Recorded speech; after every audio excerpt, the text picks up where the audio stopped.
ಶ್ರೀ ಗುರುಭ್ಯೋ ನಮಃ. ಶ್ರೀ ಗಣೇಶಾಯ ನಮಃ. ಓಂ ಆತ್ಮಜ್ಞಂ ವಿಷ್ಣು ರೂಪಸ್ಥಂ ಅನಂತ ಜ್ಞಾನ ಸಂಯುತಂ ಅಂಧಕಾರಹರಂ ವಂದೇ ವೇದವ್ಯಾಸಂ ಜಗದ್ಗುರುಂ.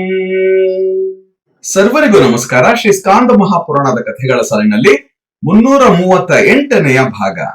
ಪರಮೇಶ್ವರನು ಗೌತಮನಿಗೆ ಕೃಶದೇಹಿಗಳು, ಮಾನಸಿಕ ದೈಹಿಕ ಸಮಸ್ಯೆ ಇರುವವರು ಪ್ರದಕ್ಷಿಣೆ ಮಾಡಿದರೆ ಅವರ ಸಮಸ್ಯೆಗಳು ದೂರಾಗುವವು. ಸಕಲ ಲೋಕಪಾಲಕರು, ದಿಕ್ಪಾಲಕರು, ಪ್ರಪಂಚದ ಸೃಷ್ಟಿಗೆ ಕಾರಣರಾದವರು ಕೂಡ ನನಗೆ ಪ್ರದಕ್ಷಿಣೆ ಮಾಡಿ ತಮ್ಮ ಅಧಿಕಾರ ಸ್ಥಾನದಲ್ಲಿ ಸ್ಥಿರರಾಗಿದ್ದಾರೆ.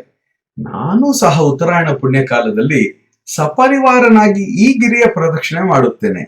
ಗಿರಿಜೆಯು ಕೂಡ ದೇಹಾವಸಾನ ಸಮಯದಲ್ಲಿ ಇಲ್ಲಿಗೆ ಬಂದು ತಪಸ್ಸಂಪನ್ನಳಾಗಿ ಕಾರ್ತಿಕ ಮಾಸದ ಕೃತ್ತಿಕಾ ನಕ್ಷತ್ರ ಇರುವ ದಿನ ಪ್ರದಕ್ಷಿಣೆ ಮಾಡಿ ಮರಳಿ ನನ್ನನ್ನೇ ಪತಿಯಾಗಿ ಪಡೆಯುವಳು. ದೇವಿಯ ಪ್ರಾರ್ಥನೆಯಿಂದ ಕಾಣುವ ಜ್ಯೋತಿರ್ಲಿಂಗದ ಪ್ರದಕ್ಷಿಣೆಯು ಕ್ಷೀಣ ಪುಣ್ಯರಾದ ಮನುಜರಿಗೆ ಅತ್ಯಂತ ದುರ್ಲಭವಾಗಿದೆ.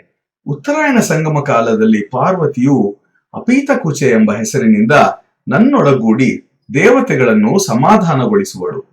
ಆ ಕಾಲದಲ್ಲಿ ಈ ಸ್ಥಳದಲ್ಲಿ ಸಮಸ್ತ ದೇವತೆಗಳು, ಯಕ್ಷ, ಗಂಧರ್ವ, ಕಿನ್ನರ, ಸಿದ್ಧರು, ವಿದ್ಯಾಧರಾದಿ ಎಲ್ಲ ದೇವಯೋನಿಗಳೂ ಸನ್ನಿಹಿತರಾಗಿರುವರು. ಆ ಸಮಯದಲ್ಲಿ ನನ್ನನ್ನು ಅರ್ಚಿಸಿದವರು ಪಾಪರಹಿತರಾಗಿ ಕೃತಾರ್ಥರಾಗುವರು.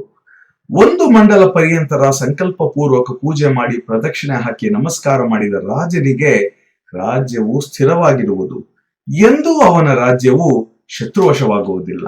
ನನ್ನ ಭಕ್ತನಾದವನು ಧರ್ಮಲೋಭದ ಮನಸ್ಸಿನಿಂದ ಶಿವಾಚಾರಕ್ಕೆ ವಿರುದ್ಧವಾಗಿ ವಾಹನಾದಿಗಳ ಮೂಲಕ ಪ್ರದಕ್ಷಿಣೆಯನ್ನು ಯಾವ ಕಾರಣಕ್ಕೂ ಮಾಡಲೇಬಾರದು. ಬಂಧುಗಳೇ, ಇದರ ಮುಂದುವರಿದ ಭಾಗವನ್ನು ನಾಳೆ ಶ್ರವಣ ಮಾಡೋಣ. ಎಲ್ಲರಿಗೂ ಒಳಿತಾಗಲಿ. ಜೈ ಶ್ರೀರಾಮ್.